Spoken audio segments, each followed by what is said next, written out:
B. Collins. Peter B. Collins, news and comment. It's Wednesday, March 11th, 2020.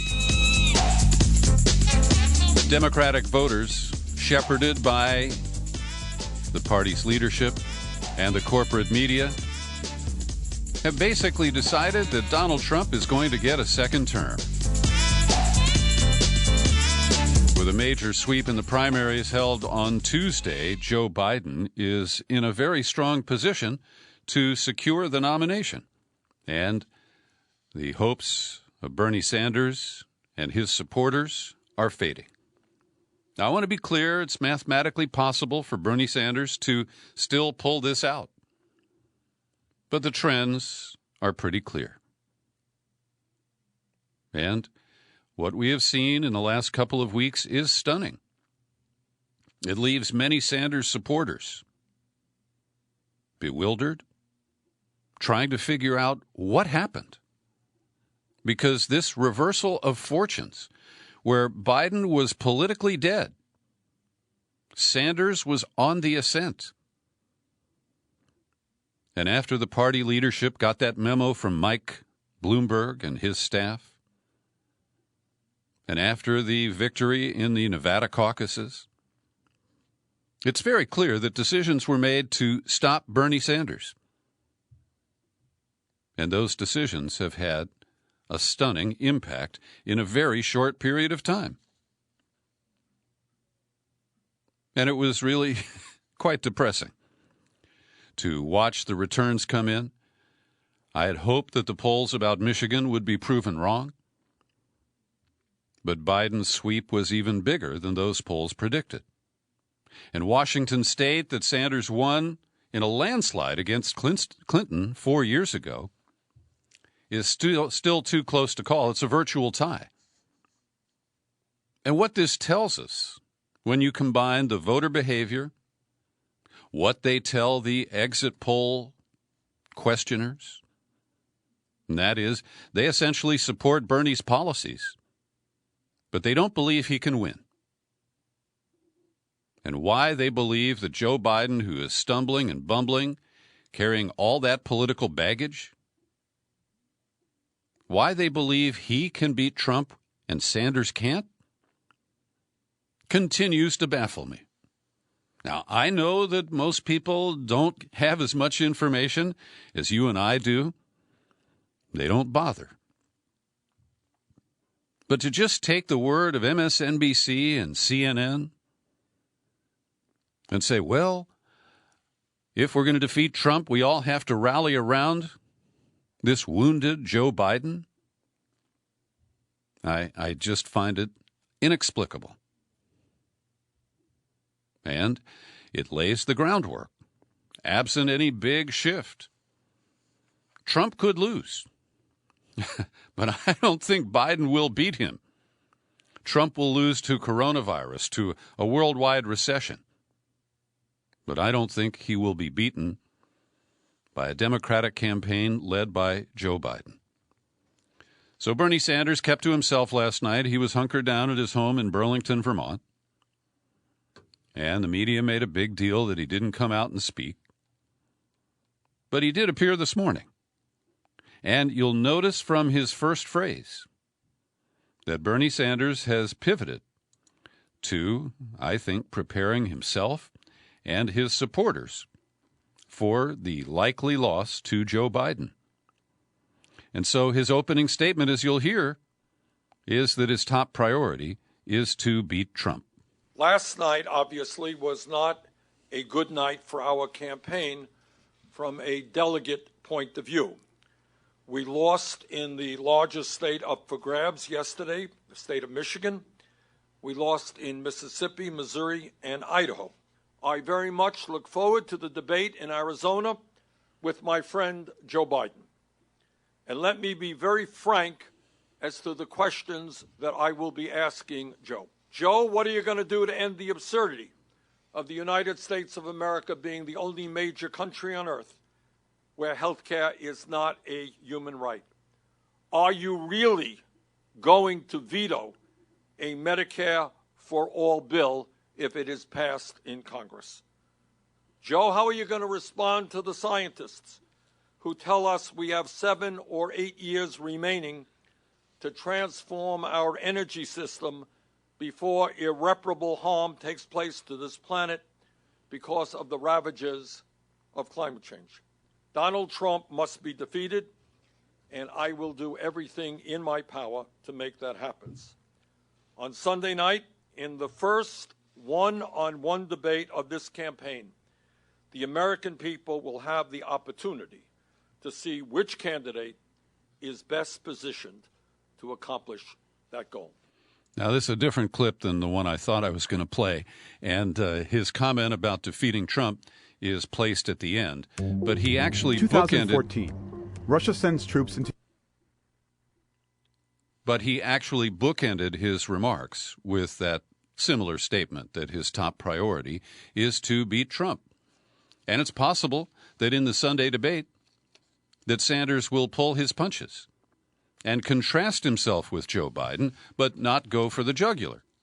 And it's fair to say that Bernie doesn't go for the jugular and has gone light on Joe Biden in the previous debates. So the questions that he posited, I'm sure he will try to bring them up. It's a different format. They're not standing at a podium. They're sitting in chairs.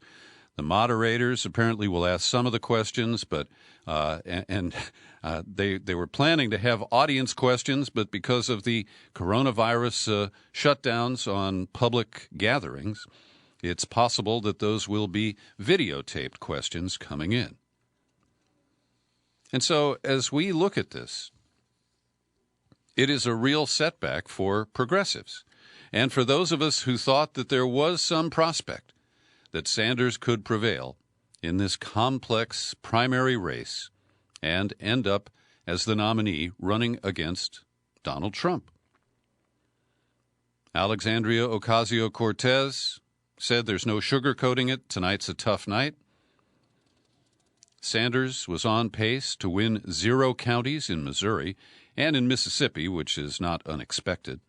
He lost Idaho, where he won in 2016. As I mentioned, Washington State is still too close to call. Last I checked, Sanders had a lead of about 1,000 votes statewide. In Missouri, Sanders was trailing in every single county in a state where he won dozens of counties in 2016. And the real problem here is 2 factors. Number 1, white boomers of my age are turning out in record numbers, and they appear all to be voting for Joe Biden. I will not excuse you, boomers, for this incredible blunder. And the other big disappointment is that young voters are not turning out, even in the numbers that they did in 2016. I can't explain this. They show up at his rallies. I see them online. And I don't know why so many young voters are just sitting this one out. Now, what we saw in California, in Nevada, was this big age divide where Sanders was dominating the electorate under age 50. But that has melted away. So here's an analysis from Mississippi. Voters under 45 years old were 41% of the electorate in 2016, but only accounted for 32% in 2020. Now, that is a huge drop, and that's not just the voters from 18 to 29. The biggest jump came among 65 or older, 31% of the electorate, up from only 22% 4 years ago. So I don't know how many of these disaffected voters listen to this podcast, but I do invite you to reach out to me and explain. If you didn't vote in your primary this year, what motivated that? Was it just you being fed up? Or was there some strategic decision that you made that isn't apparent to me? So last night, because political rallies for both Biden and Sanders had been canceled in Ohio, Joe Biden went to Philadelphia, and he spoke before a group of his own campaign staff. And they, of course, applauded him at appropriate moments. But I have to say that Joe Biden was measured. He was low-key. He had a few, minor issues with his speech, but they were the equivalent of loose dentures in my hearing of it. And he used a teleprompter. He didn't appear to deviate from the script that was on the screen before him. But his message was one of restoration. The idea that we can put back what Condoleezza Rice used to refer to as the status quo ante, the way things were before. And Biden appears to be appealing to nostalgia for the Obama administration. And this is a cul-de-sac because it does appeal to some people who were part of the Obama coalition, people who have, kind of a rosy view of the Obama administration because they did okay when Barack was president.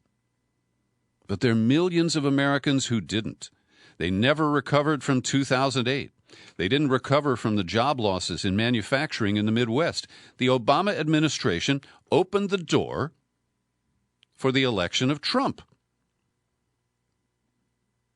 These people are oblivious. They want to repeat the same errors of 2016, compounded by the idea that you can put Humpty Dumpty back up on that wall. But it's selling to a majority of the voters who showed up yesterday. Now, I want to credit Paul Waldman. As I've mentioned, he writes op-eds for the Washington Post, and 12 years ago or so, he was a weekly contributor to my syndicated radio show. He would call in when he worked at Media Matters, and we would discuss the media spin from Fox and other outlets that was supporting the final few days of the Bush administration. And I have my issues with Waldman. He's a kind of moderate establishment Democrat. But in his column today, which I've linked to in the show file for this podcast, the headline reads, "Age-related mental decline is a real issue for both Biden and Trump."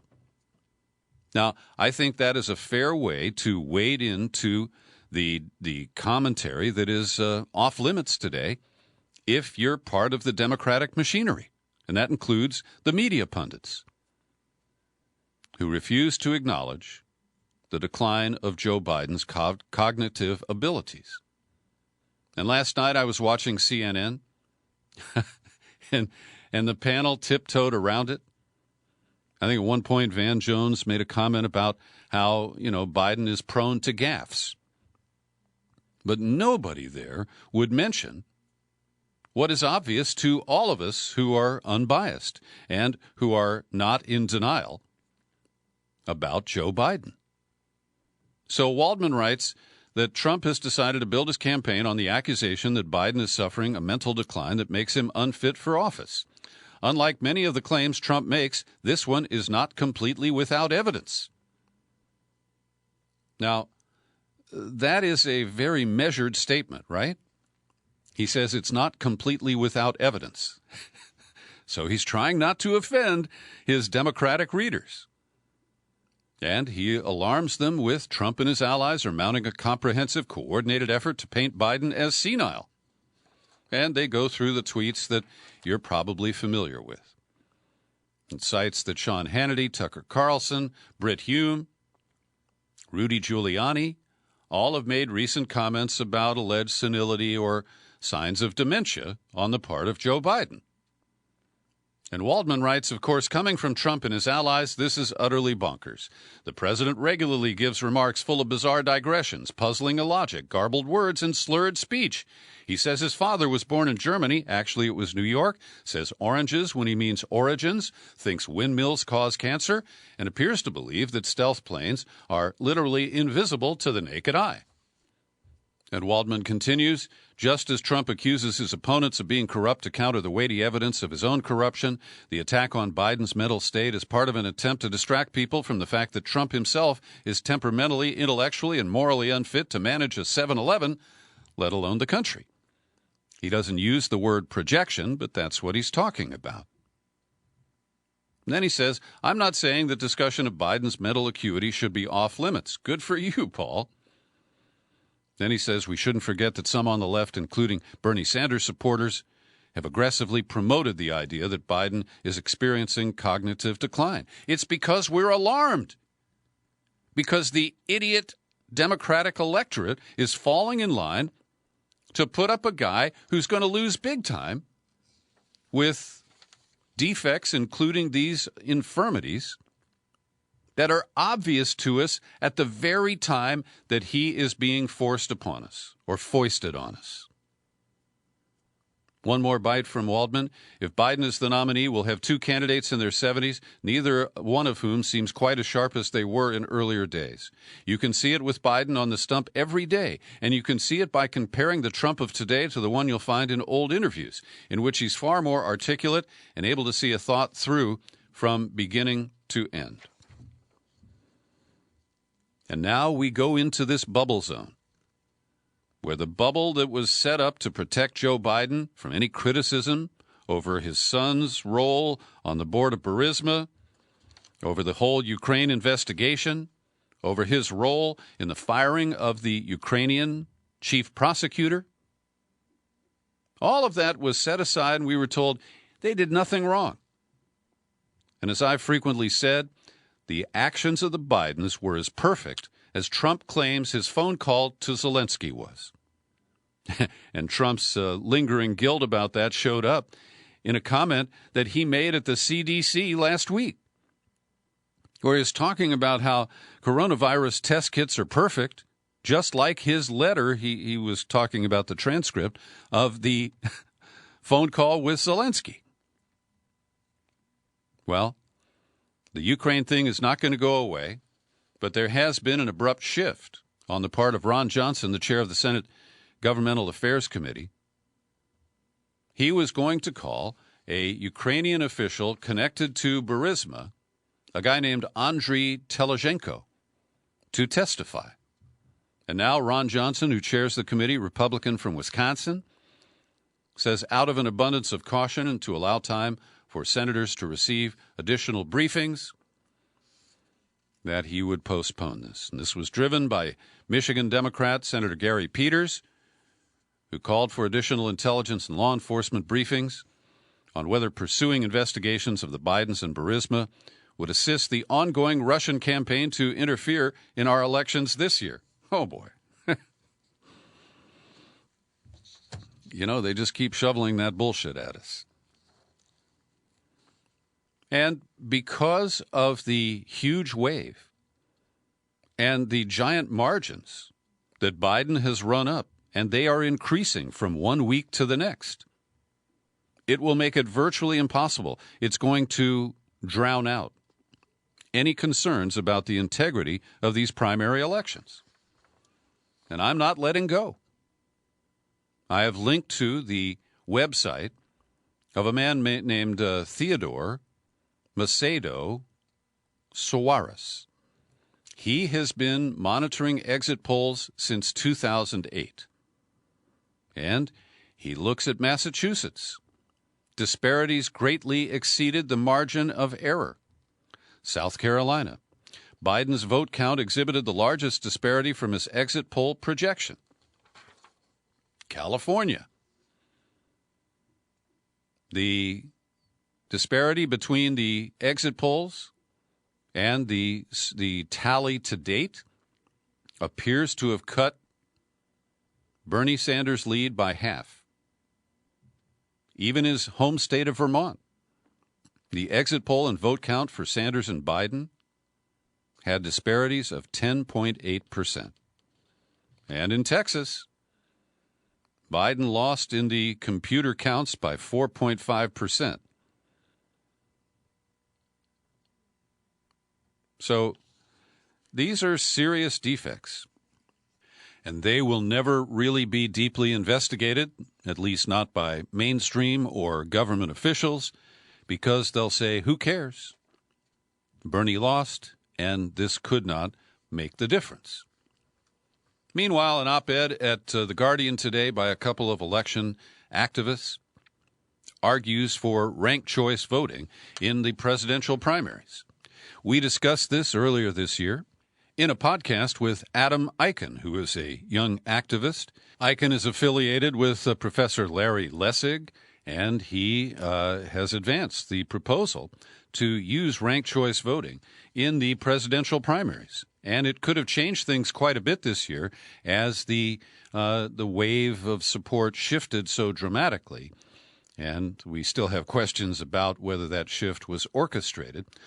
One of the things I take issue with in this op-ed is that they say, we saw what happened in 2018 in the San Francisco mayoral race. Two progressive candidates, Mark Leno and Jane Kim, actually campaigned together to fight for shared values as they reached out to voters in a ranked choice election. Now, there is the benefit that in ranked choice voting, you don't get any profit from attacking your opponent because their supporters could be your second choice voters, right? But the problem here in San Francisco was that Mark Leno and Jane Kim split the progressive vote, allowing the pro-corporate establishment candidate, London Breed, to win the race. On Capitol Hill, there's been a wrangling in the confirmation hearings of a guy named James Trey Trainor. He's from Texas, and he's been appointed by Trump to the Federal Elections Commission, and his nomination has been languishing. The committee has finally decided to look at it. I'm not sure what happened in the last year and a half, but Amy Klobuchar, who everybody knows now, is challenging this guy Trainor because he doesn't believe in basic campaign finance laws, political spending limits, and because he was deeply allied with the guru of redistricting, of gerrymandering, Tom Hofeller. And Hofeller, we have profiled his work in podcast interviews with David Daley. So it looks like the Senate is not going to move forward to confirm this guy. Even Republicans seem very concerned about him. But the bottom line is that the Federal Elections Commission hasn't met since last August. They don't have enough members for a quorum. And the Democratic seat that's open has been unfilled for over 1,100 days.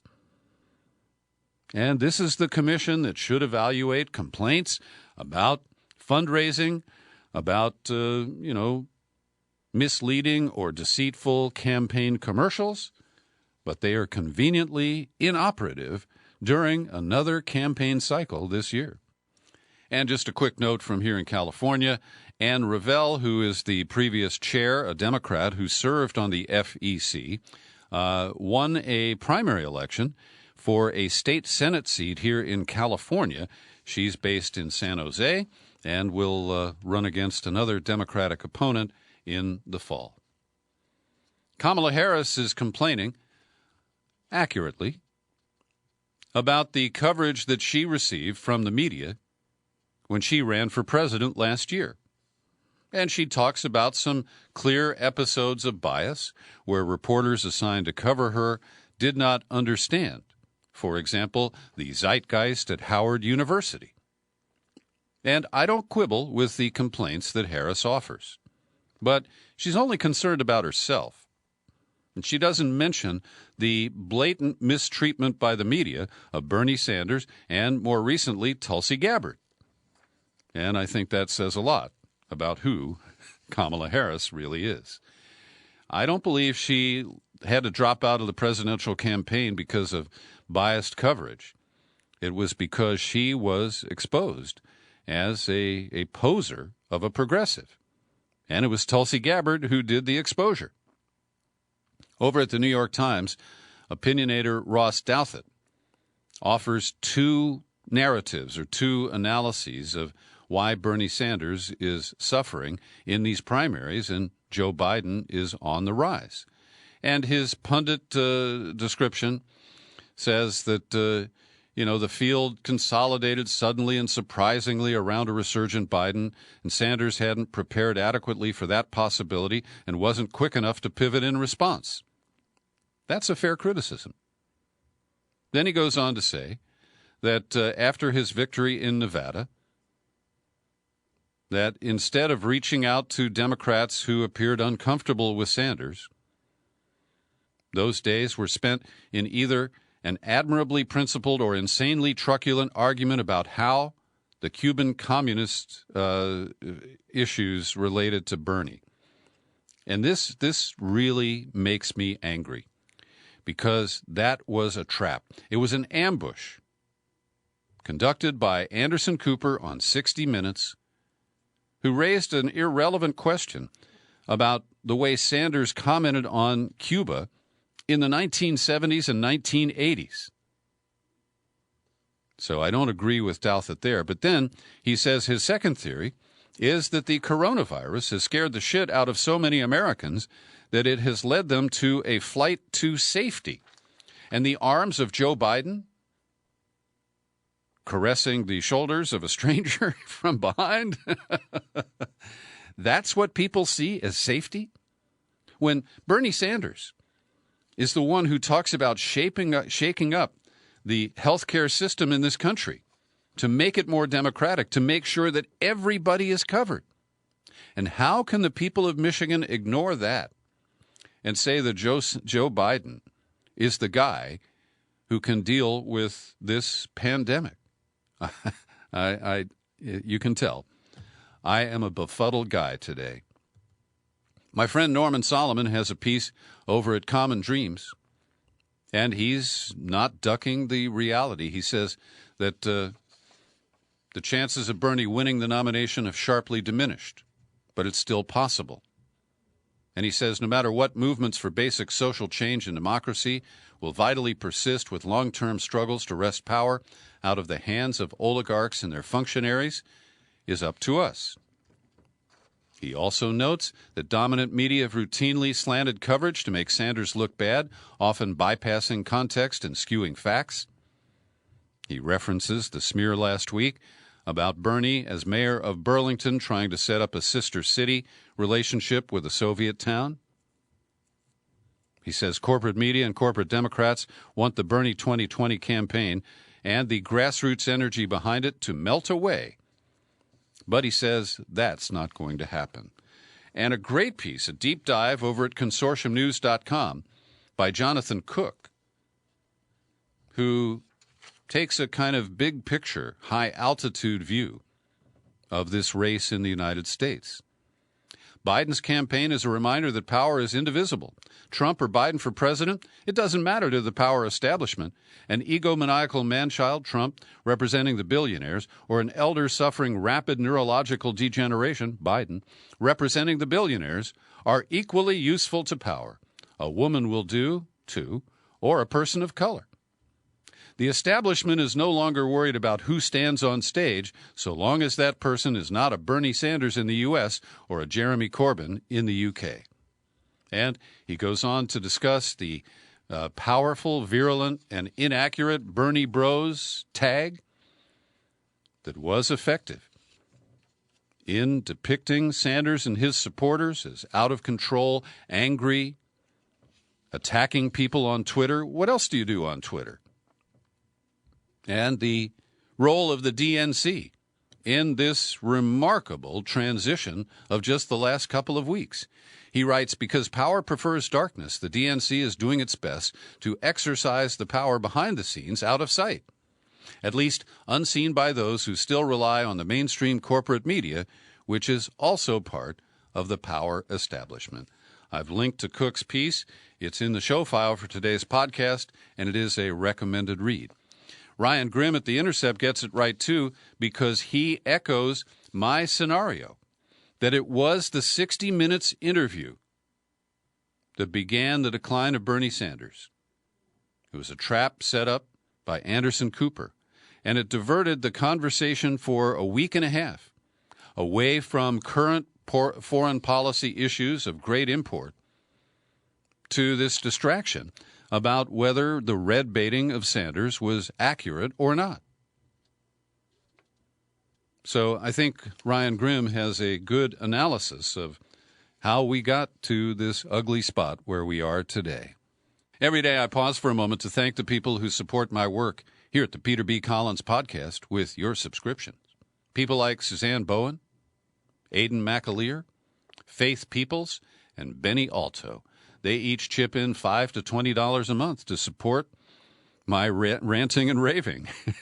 And you can do it too. All you have to do is stop by peterbcollins.com, click on menu, click on Become a Subscriber.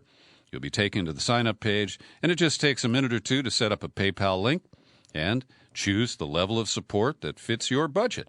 And if you're allergic to PayPal, yo comprendo, you can address your correspondence to my P.O. Box, number 150-660, San Rafael, California, 94915. On to other news today, an alarming decision by the U.S. Supreme Court, injecting itself into the issues that have been decided by the Ninth Circuit Court of Appeals here in San Francisco, which declared unconstitutional the Trump administration remain in Mexico policy for asylum seekers. What is truly alarming is that the justices have decided to overrule the lower court and allow this policy to remain in effect, and eventually they'll get around to examining it and issuing a formal ruling, a decision. And only one justice dissented from this report in the Washington Post. The lone dissenter was Justice Sonia Sotomayor. And this is so infuriating because on the face of it, the asylum policy violates the Constitution, it violates precedent, and it intentionally puts people in harm's way who are fleeing to the United States to avoid various harms. The Court of Appeals wrote that there are uncontradicted evidence shows that there is extreme danger to asylum seekers who are returned to Mexico. But 8 of the 9 robe wearers on the U.S. Supreme Court said, that doesn't matter. Just let it stand, and we'll get around to ruling on it. Maybe some people will die in the meantime, but, they're not Americans, so that's not our problem. I want to recommend a piece by my friend Pepe Escobar appearing today at consortiumnews.com. All week, as the stock market has been on a roller coaster, mostly going down, it's down again today, Trump has tried to blame it on the oil dust-up between Russia and Saudi Arabia. But Pepe's report starts in Vienna last Friday when a meeting of OPEC melted down in what he called a game-changing plot twist. And he says that this was driven by Moscow, who saw a perfect window of opportunity to target the U.S. shale industry and apparently to hurt the Saudis at the same time. Shares of some of these U.S. producers plunged as much as half on Black Monday. They simply cannot survive with a barrel of oil costing in the $30 range. A $30 barrel of oil has to be seen as a precious gift or stimulus package for a global economy in turmoil. And this is what Russia made possible. And apparently, Russia's National Wealth Fund has made it clear they have enough reserves to cover a budget deficit from 6 to 10 years, even with oil at $25 a barrel. Now, this puts the U.S. producers, who have high costs for fracking and the processing of the crude oil that comes from the shale fields. And what Pepe says is, despite what Trump has asserted, the post-Vienna essentially has little to do with a Russia-Saudi trade war. The Russia Energy Ministry is phlegmatic, he said. Moving on, nothing to see here. Riyadh has been emitting signs that the OPEC deal may be back in the cards in the near future. The CIA is fuming, says Pepe, because of the shuffle there and the crackdown by Mohammed bin Salman on his family members who he accuses of trying to plot for a coup to prevent him from becoming king. So I think this is a really different analysis, fascinating. I've reached out to Pepe to ask him for an interview in the near future, and I hope we can connect and I can bring that to you soon. Harvey Weinstein will die in prison. He was sentenced in a Manhattan courtroom today to 23 years in prison for raping one woman and sexually assaulting another. And at the age of 67, that is likely a life sentence. Interesting developments going all the way back to 1988, when Pan Am Flight 103 was shot down over Lockerbie, Scotland. It killed all aboard and 11 people on the ground. And a trial was held much later, and a Libyan man named Megrahi was convicted. And the leader of Libya, Muammar Gaddafi, later paid reparations to the family members of victims. But I've always suspected that this was a wrongful conviction. I don't pretend to know who was responsible for the shootdown, but the claim that Megrahi had put explosives into a boombox and carried it on had it placed on the flight never made sense to me. So get this. Survivors, family members, and family members of the convicted Megrahi have joined forces and filed an appeal of that conviction. This could get interesting.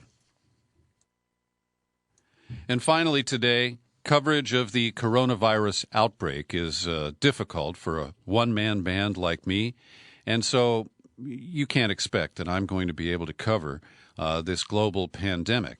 But it has been finally declared a pandemic by the World Health Organization.